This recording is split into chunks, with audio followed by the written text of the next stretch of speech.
Goeiemôre en baie welkom by hierdie week se oordeenkings. Dankie dat jy vanoggend ingeskakel het. Dit is so lekker om weer saam met jou te kan reis hierdie week. Hierdie week is ons by die week na die opstanding. En hierdie week se tema is Jesus tree weer in.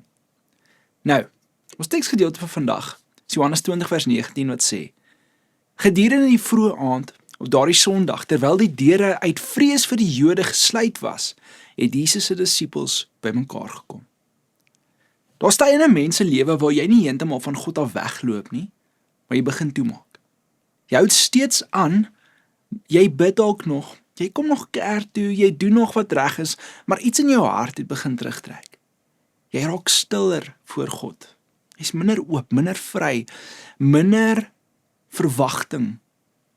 Nie noodwendig omdat jy rebels is nie, maar omdat jy bang geword het, seer gekry, teleurgesteld geraak het, of net eenvoudig moeg is. En dit is presies wat so treffend is van Johannes 20. Die disippels was nog steeds by mekaar, Jesus was net nie nou daar nie. Hulle het nie totaal uit mekaar geval nie, maar die deure was gesluit. Dit wys vir ons iets belangrik. 'n Mens kan nog naby die dinge van God wees, nog naby Jesus wees, maar hier innerlik toegemaak wees. Jy kan nog fisies opdaag, maar emosioneel afgesluit wees.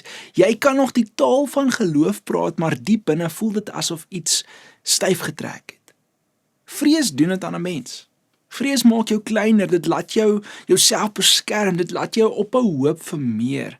Dit laat jou begin oorleef in plaas van leef. En die gevaar is dat 'n mens so gewoond raak aan hierdie innerlike selfbeskerming dat jy begin sien dit as normaal.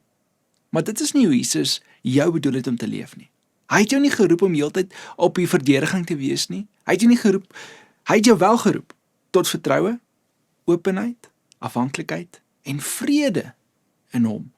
En wat so mooi is dat Johannes 20 nie begin by die disippels se prestasie nie, maar by Jesus se teenwoordigheid. Die hoop van die teks lê nie daarin dat die disippels uiteindelik die deur oopgemaak het nie. Die hoop lê daarin, en dis wat ons later in die week gaan sien, dat Jesus het ingekom. Dit beteken jou redding lê nie daarin dat jy jouself eers moet regkry voor Jesus naby aan jou kan wees nie. Dit beteken hy ontmoet jou, selfs in die plek waar jou hart miskien toegemaak het. En miskien moet jy vandag eerlik wees met die Here en vir jouself vra, watter deur het jy toegemaak? Is dit die deur van vertroue, die deur van vreugde, die deur van gebed, of miskien die deur van 'n verwagting? Miskien die deur van gehoorsaamheid.